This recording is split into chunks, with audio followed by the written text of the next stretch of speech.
All right, so I start by parting my hair in the middle, and I've already straightened, oh, there's Ryan watching camera tutorials in the background. I'm gonna take this straightener, I've already straightened the bottom layers of my hair, and now I'm just gonna straighten the top layer, but with this middle part. So in doing this, you'll notice that I'm not going all the way to the root because I feel like that leaves a little bit of volume. But the reason I'm doing it with my part in the middle, which is not where I normally part my hair, is because it's going to give it a little bit of more volume when I go to part my hair on the side, and you'll kind of see at the end of this. So I'm just going through, straightening everything. And just remember, you can always do this when you curl your hair too, and then you flip it over to make the normal part that you have, and it'll create a lot more body. So watch this, here we go. See? Just gives it a little bit of a natural lift without me having to tease it. Okay, so I'm gonna pin my hair back, and I've already had my primer on. I put that on before I did my hair, so I'm gonna take this little foundation brush, and I'm using the Dr. Jart BB cream. So it's SPF 45. It's about $39 at Sephora, and you get 1.4 milliliters of liquid, which is pretty high for a foundation or BB cream. I will say that the dupe for this from the drugstore would be the Garnier BB cream. I think it's only SPF 30, but it really does a similar thing and has a similar finish and consistency. So instead of using my hands, which I totally could, but I just prefer to put it on with a brush, I just feel like it gives a little bit more coverage. And I want to make sure I get all the cracks and crevices because, again, it has that SPF 45, and I want to make sure that every part of my face is protected during the day.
Okay, once I've got that all done, I'm gonna go in with my Hourglass Vanishing Stick Foundation. This is also about $42, definitely expensive. You only get, I think, like 0.5 milliliters of product, so not a lot. However, a little bit goes a long way. So since I want a more natural look, I'm gonna do a pretty minimal amount.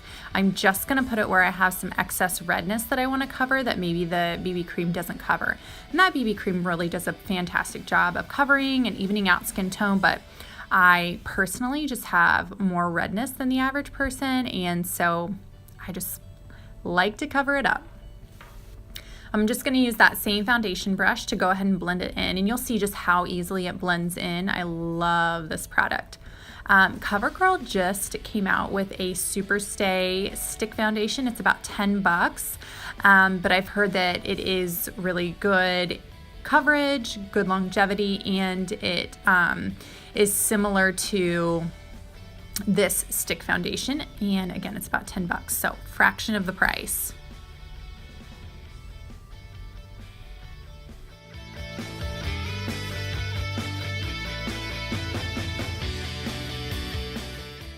Now I'm going to go in with the NYX Under Eye Concealer. It's a dupe for the IT Cosmetics Bye Bye Under Eye.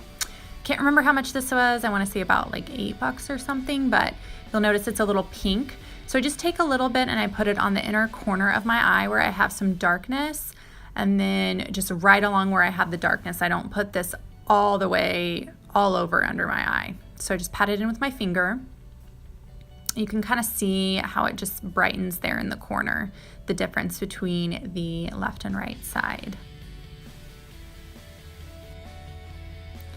Repeat the same on the other side. I do put a little bit on the inner third of my eyelid just to brighten any redness or darkness that might be in there as well. And again, just pat that in.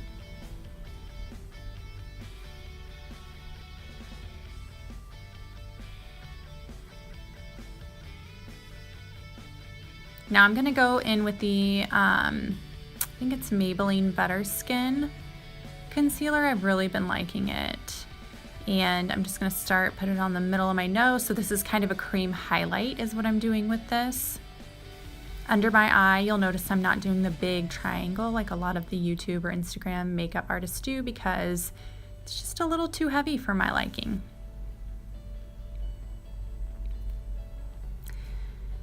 A quick tip with this type of concealer, it's not a super heavy concealer, but I'm just gonna take a sip of coffee and hang out while it dries a little bit before I blend it in. Because when you let it dry a little bit, it does thicken up and you tend to get a little bit better coverage. So I'm gonna use that Real Techniques Beauty sponge and just blend that in, and you can see how it just brightens right away. Just lightens the middle of the face.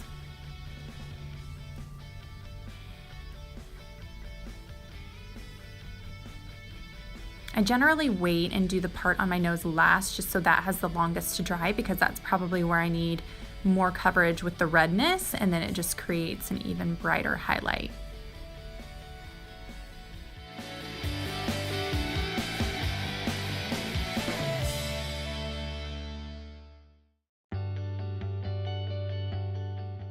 The next step is this e.l.f. Finishing or setting powder. It is translucent, it looks white, comes with this funky little sponge that I don't really love. But under my eyes, I'm gonna take this smaller brush and just kind of pat or push the product into my under eye. And then when I go to set my eyelids, which you always want to do because again, we put concealer on them and product. So you want to just blend out any creases that might be there before setting, and then go ahead and set it with that powder so that keeps your eyeshadow from creasing. It creates a good base for your eyeshadow throughout the day. So that is a really important step of this process.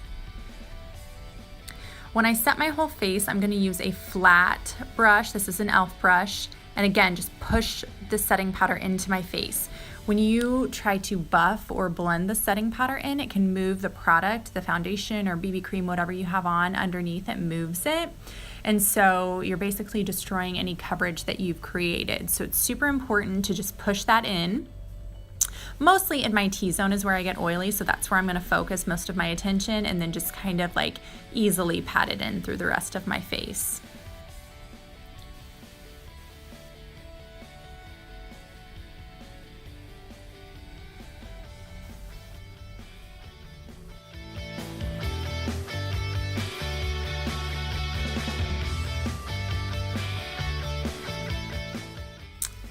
The next step is this Revlon Color Stay eyebrow pencil. I love the little brush that it has on the end. That's my favorite type of brush, or favorite style, I guess, the way that they did it. So this is the color Soft Brown. And I'm gonna focus more on the outer edge of my eyebrow. You kind of want that inner edge that's closest to the middle of your forehead, I guess you would say, to be a little bit more natural. So I'm not gonna do a lot of coloring in, but you'll notice I'm just filling it in. I'm not drawing my eyebrows on, I'm just simply following my natural brow line and just filling things in. So after I get done doing that, I'm gonna take that little brush and go through everything and blend it in.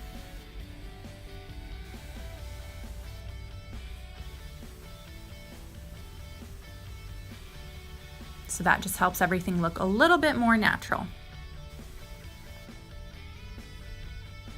Also, side note, I do like to make sure that the ends of my eyebrows are the same like length. So that's kind of important as well. You don't want to be, you know, I want to say oblong. I don't know what the word is. You know what I mean.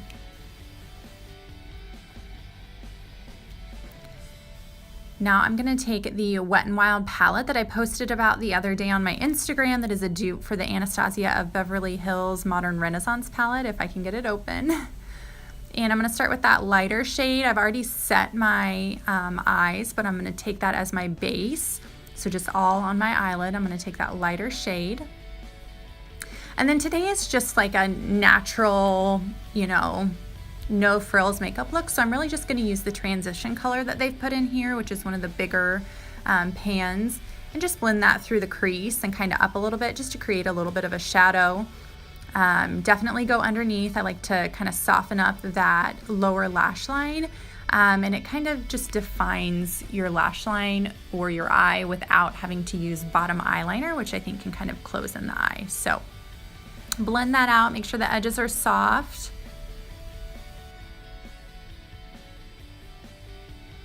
I like to kind of put it on the outer third of my eye as well. Again, just creating that shadow.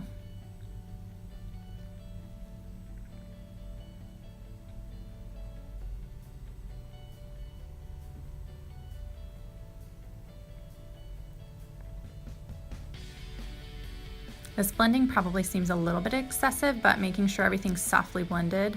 Sorry, there was an Amber Alert on the TV. I had to look back. Make sure that everything is softly blended. It just kind of gives it a more natural look. So now this Lumi bronzer from L'Oreal, which I'm loving. It's a huge pan. I'm just going to use this fluffy brush. The thing that I love about this bronzer in particular is that it's good as an actual bronzer to make you look a little bit more sun-kissed, but then also it's got that gray enough undertone that I can actually use it to contour as well. So kind of a double duty bronzer. So I'm just putting this on the high points of the face where the sun would naturally bronze me. Forehead, tops of the cheeks, over the nose.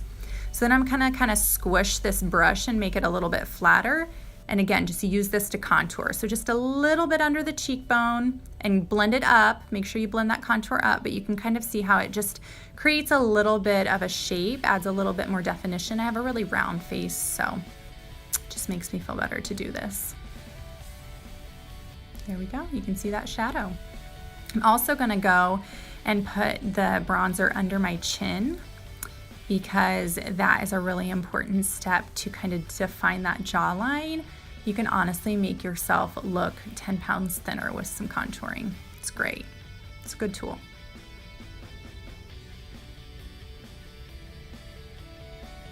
Make sure you blend that down the neck. Again, all the blending is super important to make things look nice and natural. The blush I'm using is the Milani blush. I'm not gonna say this is an exact dupe for the NARS Orgasm, but it's beautiful. I mean, it's beautiful on a lot of skin tones too. So, Milani blush. I'm gonna just pat that on the apples of my cheek and blend it up and back. I do like to make sure that the color is even from side to side. You don't want one side heavier than the other. Sometimes I can get a little heavy-handed with the blush, so I have to take a powder brush, just a clean powder brush, and kind of blend it out. Yeah, that's a little pink, so I'm gonna go ahead and blend that out.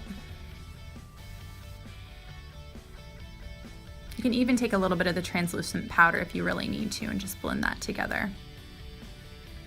All right, the next step is my highlighter. I like an angled brush, and I like to use this little Essence Pure Nude highlighter if I can get it in the right direction.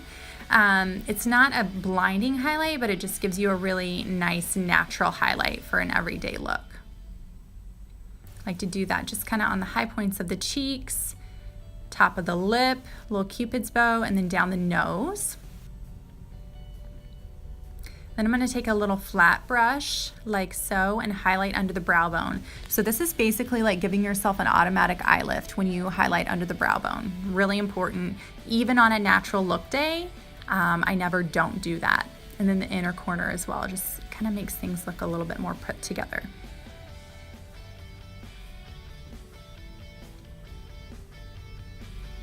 Eyeliner is our next step. I do like this purple or plum eyeliner from CoverGirl. I like it because sometimes black is just a little bit too intense, and all I'm going to do is just kind of run this along the outer 2/3 of my eye, just right at the lash line. I'm not doing a big eyeliner, a big bold eyeliner, but it's just giving my eyes a little bit more definition. I put my eyeliner on with my eyes open, which I know is weird, but you can really see what you're doing a lot better.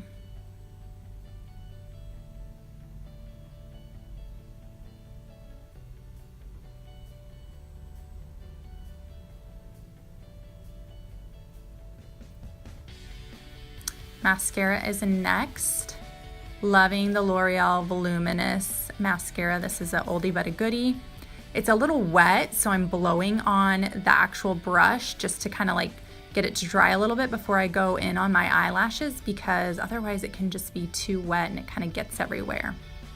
Again, start at the base of your lash and make sure that you're coating the whole thing. This stuff is good, you guys, and the bottle lasts forever. I think it's like $7 or $8 maybe, but it's quality and quantity. You can see it really does a good job.